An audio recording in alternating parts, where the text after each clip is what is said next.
আজকের ত্রিপুরা, সত্যের পথে মানুষের কণ্ঠস্বর।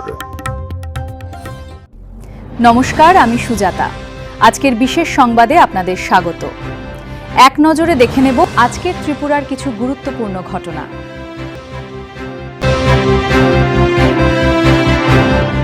রক্তাক্ত অতীত বনাম বর্তমানের শান্তি।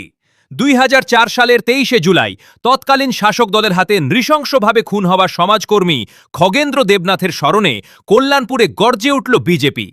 শহীদ খগেন্দ্র দেবনাথের মহান আত্মত্যাগকে স্মরণ করে এবং তার আদর্শে নতুন সমাজ গড়ার অঙ্গীকার নিয়ে পালিত হল এক ঐতিহাসিক স্মরণ দিবস। 27 কল্যাণপুর প্রমোদনগর বিধানসভা এলাকায় আজকের এই সমাবেশ রূপ নেয় জনসমুদ্রে, যেখানে প্রধান বক্তা হিসেবে উপস্থিত ছিলেন রাজ্য বিজেপি সভাপতি অভিষেক দেবরায়। মঞ্চে তার সঙ্গে আরও উপস্থিত ছিলেন স্থানীয় বিধায়ক পিনাকি দাস চৌধুরী, খোয়াই জেলা বিজেপি সভাপতি সমীর কুমার দাস, শ্রীমতী পাপিয়া দত্ত এবং মণ্ডল সভাপতি নিতাই বলসহ অন্যান্য শীর্ষ নেতৃত্ব। সমাবেশে বক্তব্য রাখতে গিয়ে রাজ্য সভাপতি অভিষেক দেবরায় তৎকালীন বাম আমলের রক্তকোলে রক্তক্ষয়ী রাজনীতির তীব্র সমালোচনা করেন। তিনি সাফ জানান, হাজারো মানুষের রক্তে সিপিআইএমের হাত রঞ্জিত এবং খোয়াইয়ের মাটিতে চালানো নৃশংস সন্ত্রাসের জন্য আজ তারা মানুষের সামনে মুখ দেখাতে লজ্জা পায়।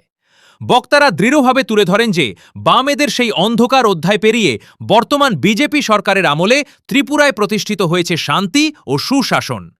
আর এই সুশাসনের টানেই আজ একাধিক পরিবার অন্য দল ত্যাগ করে আনুষ্ঠানিকভাবে সামিল হলেন পদ্ম শিবিরে।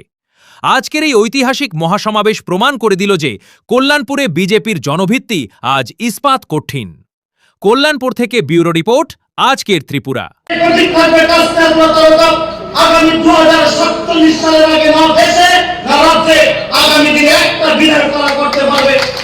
কারণ এই বামপন্থীদের ইতিহাস, সেই ইতিহাস সন্ত্রাসের ইতিহাস, এই ইতিহাস ক্যালেন্ডারের ইতিহাস।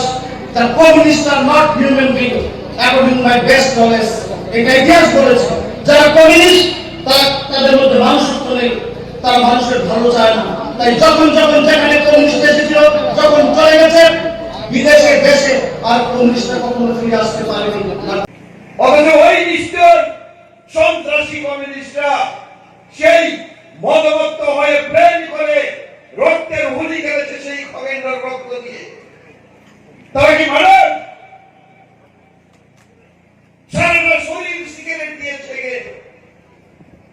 গর্দন কেটে, পুরুষঙ্গ কেটে বস্তায় ঢুকিয়ে নদীতে ফেলে দেওয়া হয়। আর তাদের নেতা, এই সন্ত্রাসী নেতা, এই জিতেন চৌধুরীর মানিক সরকার আজকে বড় বড় কথা বলে।